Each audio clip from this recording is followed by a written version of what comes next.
Bonjour, on se retrouve pour la réalisation d'un sac seau. Serre-cordon, petite poche à glissière à l'intérieur. Vous trouverez la liste des fournitures sous la vidéo dans la barre d'infos. Et juste ici. Il nous faudra de la suédine assez épaisse, donc ici pour le haut du sac, là pour le bas, 2 coupons pour faire les glands, un petit morceau pour le serre-cordon, du coton pour le milieu du sac sur l'extérieur, 2 coupons aux mêmes dimensions, en thermocollant molletonné, là c'est pour la doublure, ici le coupon pour la poche, du simili-cuir pour le fond du sac sur l'extérieur, une fermeture éclair, un cordon pour refermer le sac et de la sangle pour l'anse. On ajoutera 12 œillets. On commence par venir fixer le thermocollant sur le tissu extérieur qui se trouvera au milieu du sac. Donc on place la face brillante sur l'envers du tissu, on repasse.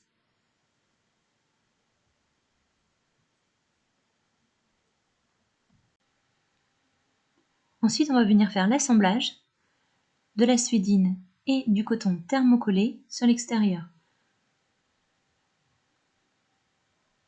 Donc le coupon qui fait 14 cm va se trouver sur le haut du sac. Donc si vous avez des motifs sur votre tissu, faites bien attention au sens. Les motifs vont du bas vers le haut, comme ceci. On place les tissus endroit contre endroit. On épingle.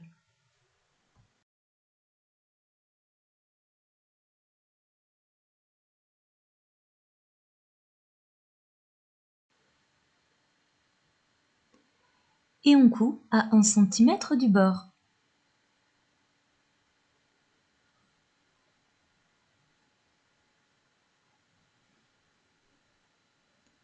On vient faire exactement la même chose avec les autres coupons.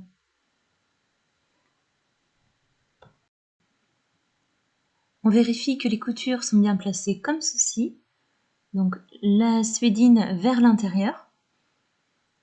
Et on fait une surpiqûre sur le coton au point droit à 5 mm du bord.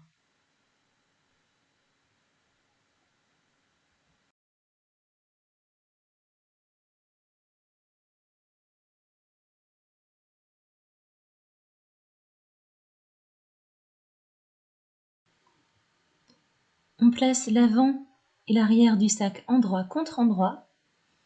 On prend soin de bien faire correspondre les coutures. On fixe à l'aide de pince et on fait une couture au point droit à 1 cm du bord.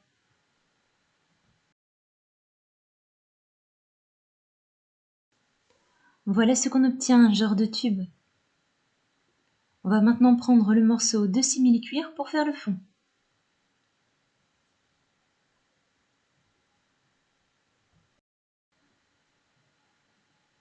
Donc j'ai placé des épingles à 4 cm à chaque fois de l'angle, que ce soit en largeur ou en longueur. Évitez de trop enfoncer les épingles si vous faites la même chose, ça laisse des traces sur le simili-cuir. Donc là, juste sur le bord, c'est bon. On va prendre un verre et on va relier les repères. On cherche à avoir de jolis arrondis.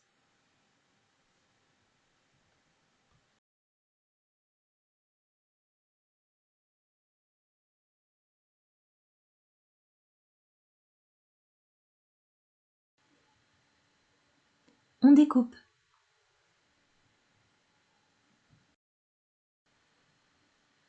Ensuite, on va venir chercher le milieu dans la largeur.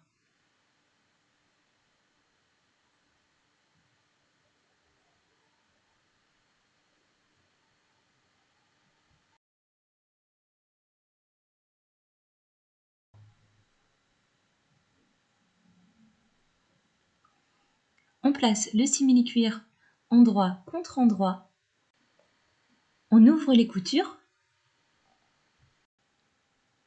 et on fait se chevaucher le milieu de la largeur là où il y a l'épingle avec la couture du côté.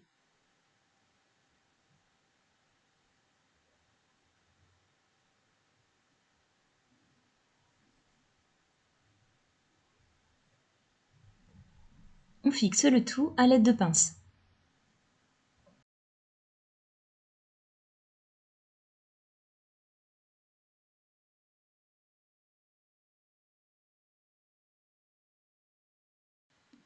On coud ensemble le fond et les côtés en faisant une couture à 1 cm du bord.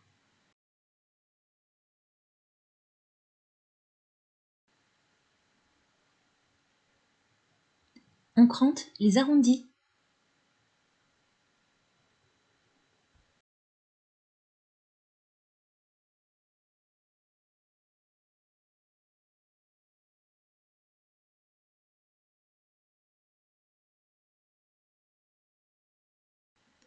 On s'occupe ensuite de la poche à glissière. On prend le coupon correspondant. Sur l'envers, on va tracer un trait à 2 cm du haut.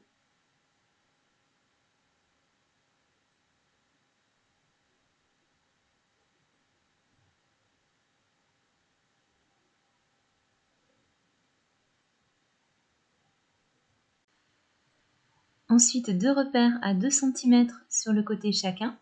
On va obtenir un rectangle de 16 cm de long et de 1,4 cm de large. On prend également le milieu ici à 7 mm.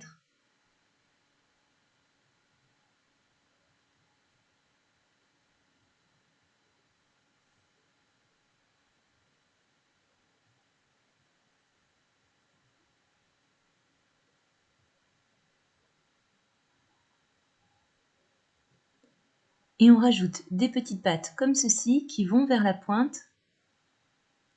Ce sera des repères pour pouvoir couper le tissu par la suite. On prend le coupon doublure. On place la poche à 2 cm du haut. Les tissus sont endroit contre endroit. On vérifie qu'elles soient bien centrées.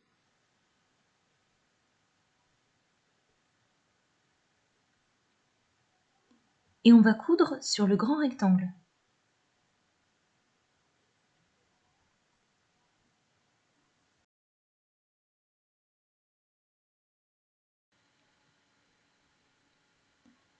On coupe sur le trait du milieu et sur les petites pattes qu'on a tracées juste avant.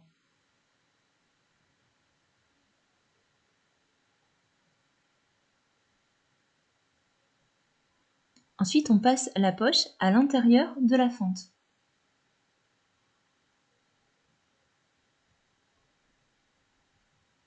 On place bien le tissu. Pour éviter les plis, on repasse de chaque côté.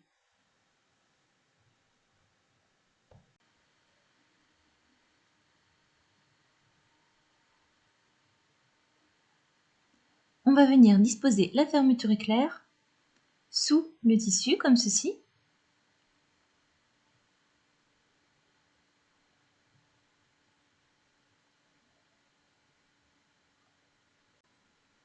On épingle et on coud sur le pourtour à 2 mm du bord.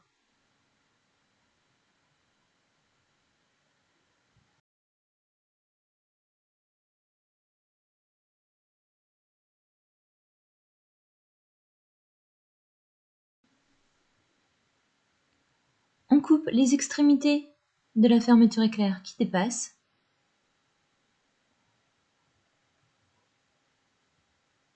On replie la poche sur elle-même.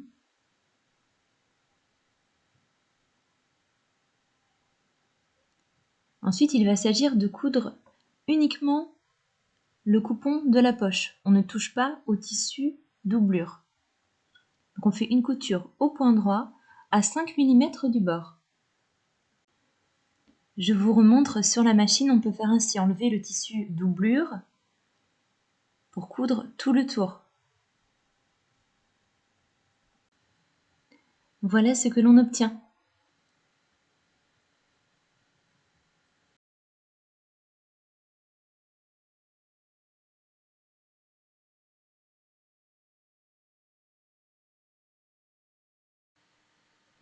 On prend notre deuxième coupon doublure, on place le tissu endroit contre endroit. Sur le côté ici, on va placer 2 épingles espacées de 12 cm. On coud à 1 cm du bord.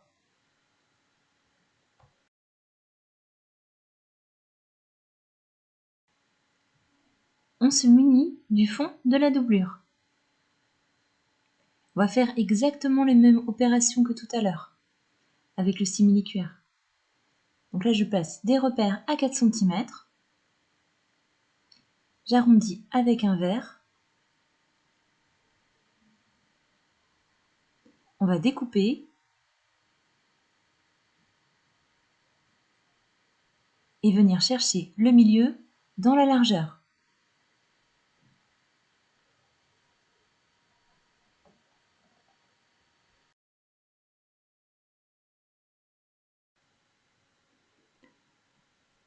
On va assembler le fond et les côtés de la doublure. On ouvre la couture. On fait se correspondre avec la largeur du côté. On épingle.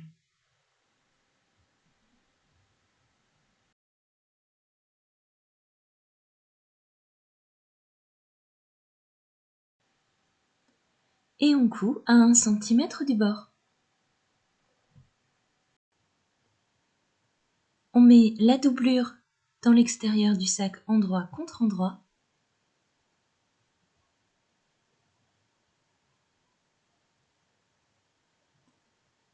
On ouvre les coutures, on fixe à l'aide de pince.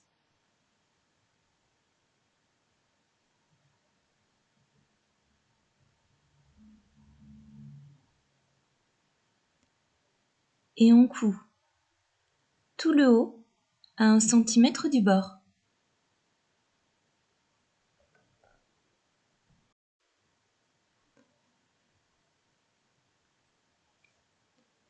On retourne le sac par l'ouverture laissée dans la doublure.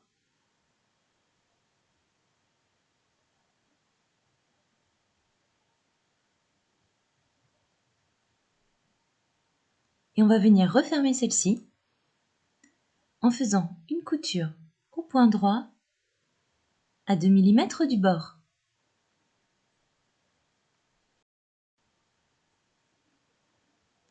On rentre la doublure dans le sac.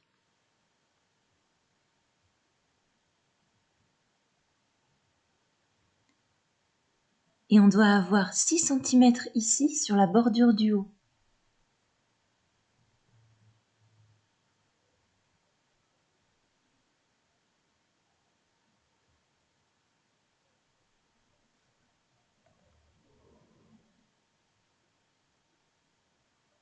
Donc on mesure un peu partout sur le haut du sac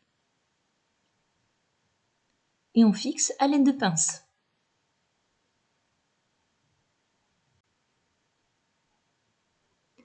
On va venir chercher le milieu à 3 cm. On peut utiliser un crayon friction car son encre part à la chaleur du fer à repasser. Donc on va faire une ligne à 3 cm. Si vous n'avez pas de crayon friction, c'est pas grave, hein. Il suffit de reporter les prochains repères toujours à 3 cm comme ça au milieu. On va chercher à déterminer l'emplacement des œillets.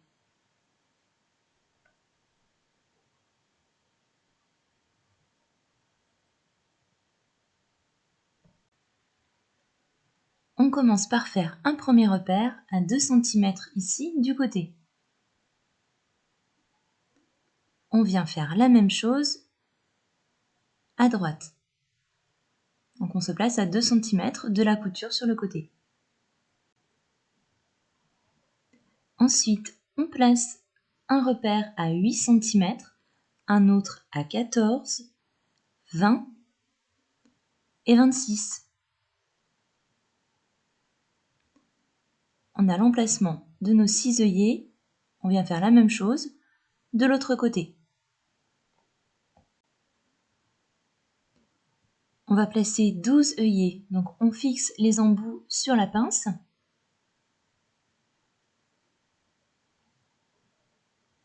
Si l'on souhaite, on peut également utiliser le petit objet en plastique fourni avec les œillets et taper ensuite avec un marteau.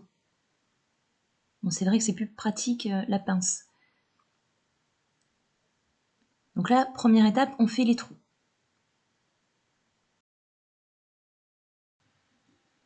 On peut utiliser un déco vide pour venir retirer les petits morceaux de tissu restés dans l'embout.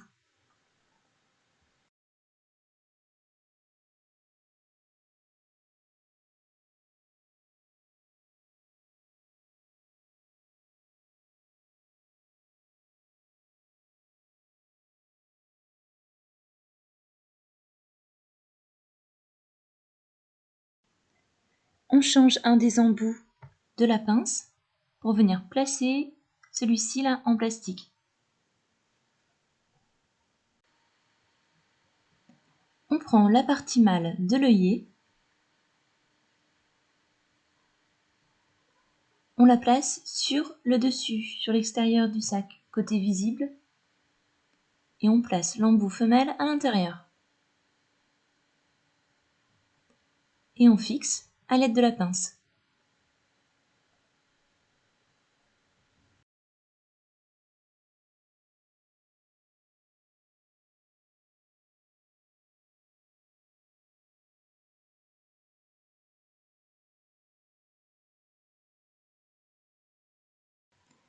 On passe à la couture du serre-cordon, dont on prend le petit bout correspondant, on le plie en deux sur lui-même et on coud à 1 cm du bord.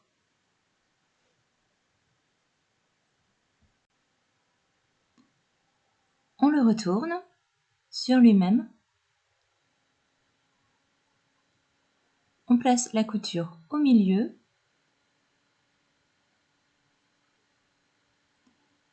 et on coud au point droit sur la couture.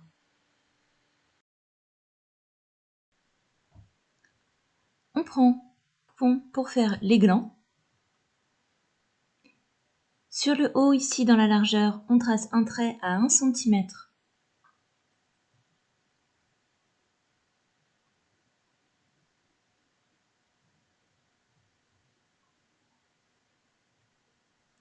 Et on va couper des petites franges de 2 ou 3 mm de large sur tout le long, en s'arrêtant bien sûr au trait qu'on a fait. Lorsqu'on a terminé toutes les franges, on vient brûler l'extrémité du cordon pour éviter qu'elle ne s'effiloche.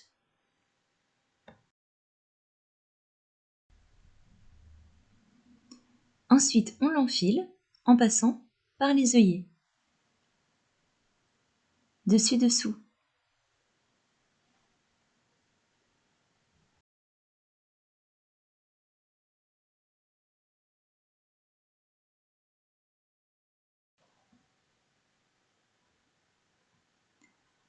Ensuite, on va passer à la pose des glands sur les extrémités du cordon.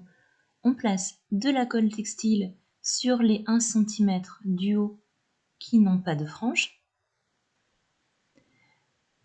Quand vous êtes rendu à cette étape, il faut au préalable avoir rentré le serre-cordon au niveau des cordons. Moi, je l'ai oublié ici. Donc, on place le bout du gland comme ceci et on tourne jusqu'au bout.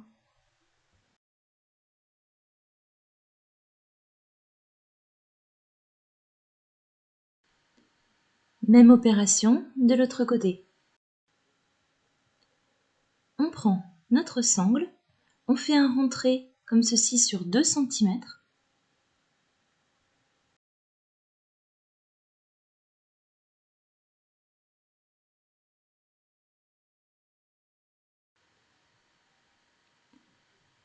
Et on va placer cette extrémité ici, juste au niveau du coton. On fait une couture, soit 2 rectangles, pour que ce soit bien solide. On peut aussi faire une croix.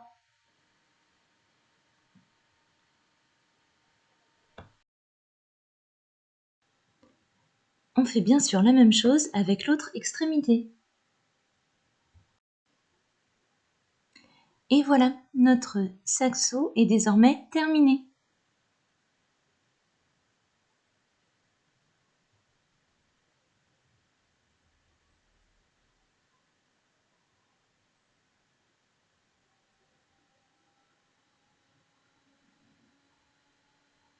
Voici une deuxième version avec d'autres tissus. J'ai utilisé ici du coton enduit là sur le milieu, au niveau du serre-cordon et des pompons. Donc pas de thermocollant à ce niveau-là.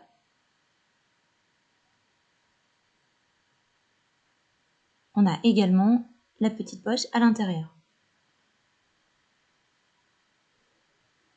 Bonne journée, à bientôt!